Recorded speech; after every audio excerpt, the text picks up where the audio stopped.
வெண்பருத்தி நூலெடுத்து வாய் வெடிச்ச பூவெடுத்து நான் அணிஞ்சிட தொடுத்து வச்ச நடினமான மாலை இது.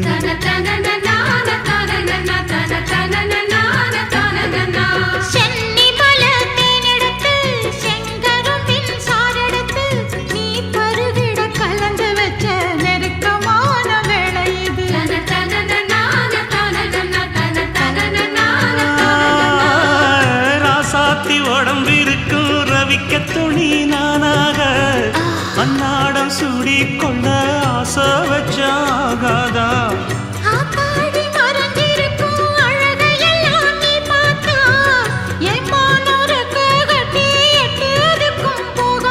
அடிச்சி சக்கரையே எட்டி நீயும் நிக்கிறியே நான் ஏங்கி ஏங்கி பார்க்கிற போறாங்க.